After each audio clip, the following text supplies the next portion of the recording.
Hello and welcome to another episode of It Had to Happen, the People's Podcast. I'm your host, Crystal Carter, and today I want to talk to you about a topic that is near and dear to my heart. Not only because I did a TED talk about it and I subsequently wrote a book about it, but because it keeps coming up. I recently started this, what we call a life group at the church, one of the churches that I go to. A life group is just like a small group. Back in the day, we would call it Bible study.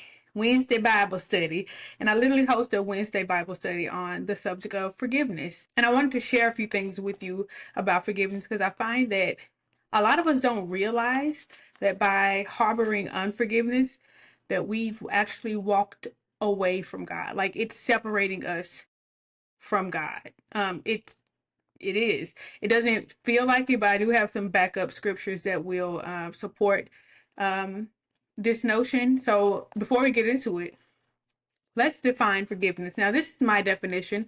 I've done a lot of research on the topic, so I've pulled from different definitions and then kind of put my own spin on it. Okay. So forgiveness is the conscious choice to give up your right to get even or be angry about a time when you were hurt, violated, or dishonored. Did you catch that? I'm going to read it again. Forgiveness is the conscious choice to give up your right to get even or be angry about a time when you were hurt, violated, or dishonored. I know that you're like, okay, yes, and, right? So let's talk about what forgiveness is not, because I think it's important to define it on both ends of the spectrum. So forgiveness is not making excuses for bad behavior. Forgiveness is not letting it slide, okay? Forgiveness is not overlooking character flaws. Forgiveness is not an act of weakness. It's actually quite the opposite. Forgiveness is not easy, because if it was, everybody would do it, and literally no one does it. And forgiveness, I think this one is the most important. Forgiveness is not a one-time act, okay? It's not something that you do once and you'll never have to do it again. Now, that may be true for how you forgive a person. You may have to forgive a person once, and if you're lucky, they'll never commit that act against you again. You'll never have to forgive again on that particular subject. But when it comes to life, being human and having human relationships, forgiveness is not a one-time act. It's actually something that we should practice so often that we offer instant forgiveness. I think I'm there. I'll be honest. When someone offends me, they get instant forgiveness from my heart. I don't necessarily say it with my mouth, at least not instantly. Like it'll give them some days to, think about it or to harbor on how they may have made me feel. But for the most part, in my heart, oh yeah, instant forgiveness. With my mouth, you get it in a couple days. So even as I sit here as an expert, so to speak, in forgiveness, I still have work to be done because I would love to get to a point where I forgive people in my heart and they know that I've forgiven them. But then something we'll talk about next time, which is when I forgive you, what does that look like for me? Does that look like reconciliation? Are we gonna be cool again? Or does that look like I forgive you, now go on about your business? I think the good news is we have options. It doesn't have to be, what in the past I feel like people made forgiveness out to be reconciliation only, especially when it comes to family. And I know there was this whole thing during the Christmas break where I believe Oprah was talking about how, you don't have to be cool with your family. And in the past, especially in like the 90s, like your family offended you, like you just had to stick around, like get over. You had to get over it because we're all still going to Big Mama house for dinner on Sunday. Not anymore.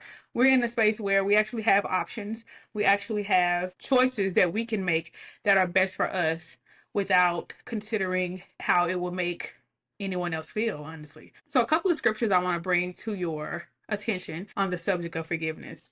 The first being Luke 6:37. Due to this channel, welcome. If you're a returning viewer, you know that I have been recently, I just finished last night, the book of Luke. They killed Jesus. It never gets old. Like, I knew when I woke up before I finished Luke that Jesus had died on the cross and he rose again. He rose on the third day. I know that. But every time I read it, every time I hear about it, like, it breaks my heart a little bit. Like, oh my God, like, it really killed this man for nothing. Anyway, focus.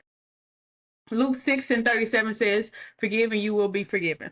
Now, the interesting thing about this verse is we have an immediate call to action. Forgive and you will be forgiven. Don't forgive and you will be forgiven. Like, our call to action is to offer the forgiveness that we want, and we'll get what we want. A lot of times we don't forgive people because in our minds we're punishing them.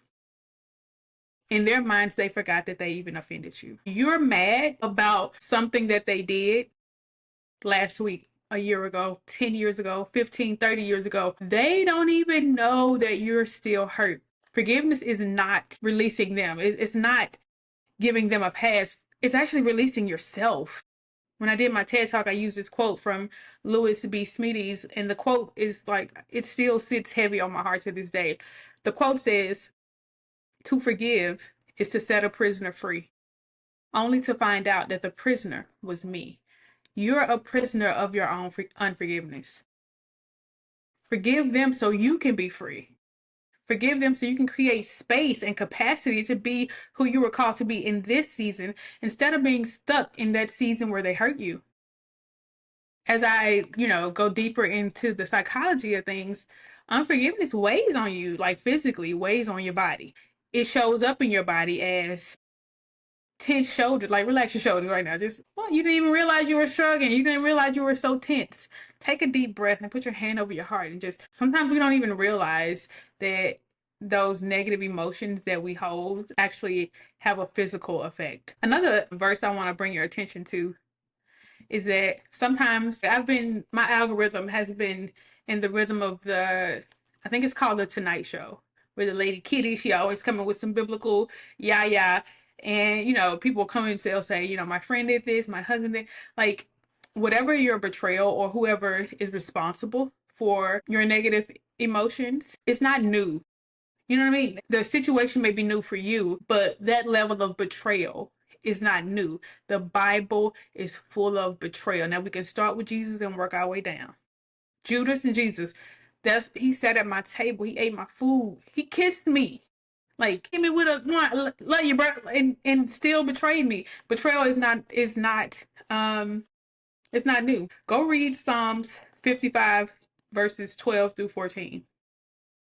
This is David talking. It says, "If an enemy were insulting me, I could endure it. But it is you, a man like myself, my companion, my close friend, with whom I once enjoyed sweet fellowship." You're not the first person to be betrayed by your homegirl. You're not the first person to be betrayed or lied on by your homeboy. It happens, but that does not eliminate the call to action in Luke 6:37. Forgive, and you will be forgiven. I don't know about you. Maybe you're perfect. If you are, you're a newborn. I don't know how you got to this channel. Cry for your mama, because none of us are perfect. None of the adults, none of the teenagers, none of the young folk, none of the old folk watching this video right now are perfect. We need forgiveness as much as we need to give it. I don't know about you. I have lived a life and I have needed forgiveness from God. And it's things. I remember this guy, this little kid, Cody. I know him from Instagram. His mom posts her ring videos of him giving her tea or whatever. One day Cody was on there. He was praying for his mama. And he was saying, "Forgive her of her sins of omission and commission." And I was like, huh. First of all, you don't hear young people. And I'm like, young meaning like teenagers. He may even be a preteen. He looks so young. But you don't hear people talking about that or even mentioning that, right? Sins of omission, the things that I don't even know that I have done. Forgive me. I don't know about you, but I pray for my sins of omission, because I may have sinned against you, Father God, and I didn't even realize it. Forgive me. I need that forgiveness. I'm asking for it every day, which is why I'm trying to give it out as much as is needed every single day. So go read Psalms 55, 12 and 14. If you've been betrayed by your lover, should I remind you of Samson and Delilah? Delilah laid up with that man and was stroking his hair, whole time cutting a side deal to take advantage of him and to destabilize him. But oh God, like, go read the story if you've forgotten. I imagine Samson to be this big dude, kind of like my sister's boyfriend. He's like a minivan, just huge for no reason. A big dude full of strength, and from his knowledge, his strength was in his hair. Meaning, if he cut his hair, he'll lose his strength. He believed that, so it was true. But later in the story, he believed something else, which is God can do anything. God can use me without this hair. He can strengthen me without his hair. And God proved himself on that, like he always do. Couple more before I let you go. Okay, this is a good one. Thank you, Lord. Okay, so Romans 8:28, one of the most famous verses in the world, if I'm not, like, if I had to guess, which is all things work together for the good of those who love the Lord, who have been called according to his purpose. Let's focus on the first eight or so words. All things work together for the good. That's six. All things work together for the good. Pause right there. It didn't say some things. And I want to like highlight that. It didn't say the things that made you comfortable. It didn't say the things that made you smile. It didn't say the things that came with physical blessings and wealth. It said all things, which means the bad things, which means the hurtful things, which means the things that made you sad, the things that broke your heart. God can use all of it. Now, let's go back to Romans 8:28. All things work together for the good of those. Next blurb is those who love the Lord. Let's stop right there. Do you love him? If you don't love him, this ain't for you, and I honestly cannot help you.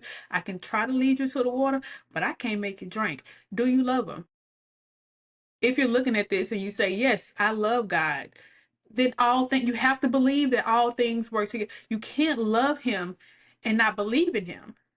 It that math don't math for me. Romans 8:28 says all things work together for the good of those who love the Lord. If you love him, all things. I love him, so all things. Let's rephrase it. We're not rewriting the Bible. I'm just, for the purpose of this exercise, I love him, so all things work together. Try that. Try saying that out loud. I love God, so all things work together. Because that's what this verse is saying. I just put a little reverse on it. I love him, so all things will work together.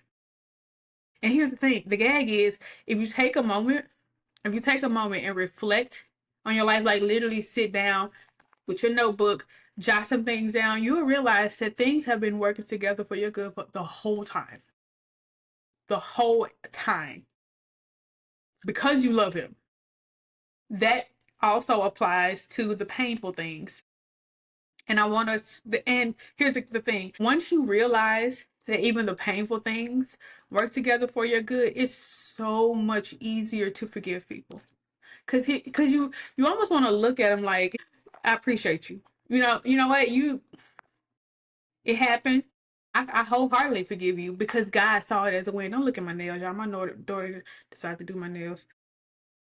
I forgive you because of my God. Like I forgive you because of the relationship that I have with God. Because hit him with this. I forgive you because I love him and all things work together. Ooh, baby.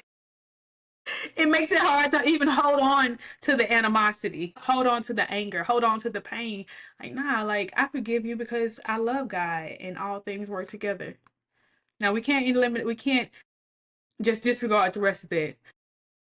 All things work together for the good of those who love the Lord, who have been called according to his purpose.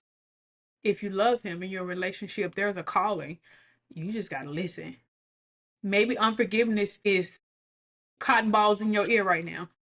Unforgiveness is like having on headphones and negativity is just on repeat. You probably can't hear the call because you're harboring the unforgiveness.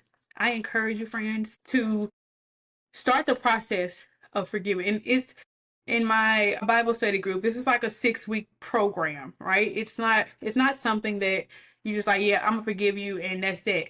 No, we're gonna go a little deeper with it. You can't just say I forgive, but you have to do the work to prevent those negative feelings from resurfacing. So that means there's more work to be done other than proclaiming forgiveness. It's a muscle. Forgiveness is a muscle.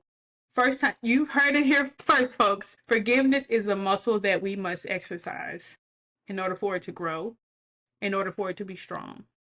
Otherwise, I heard the other day, going to the gym one day does absolutely nothing. But it's the continuous repetition that actually has an impact. Brushing your teeth for one day absolutely does nothing.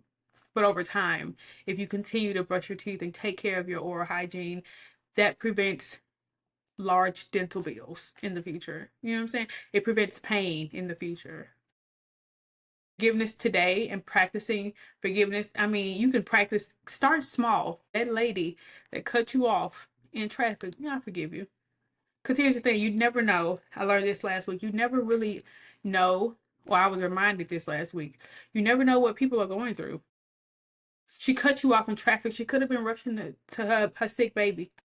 She could have just got a call that her mom died. Like, you don't know. So practice forgiveness, immediate forgiveness in the next non-life threatening situation that you experience. Because it'll happen. It will happen. Someone will bump into you and you'll spill coffee on your shoe, your new shoes. I'm so sorry. Instead of walking around with a bad attitude the entire day, it's all good. It's just a shoe. You never know what got them jittery. Maybe they're, you know, coming down from, have decided to go to cold turkey from drug use and they're just a little jittery. You just never know. These are very extreme scenarios, but they're very possible because we don't know what people are going through. Practice forgiveness. Start today.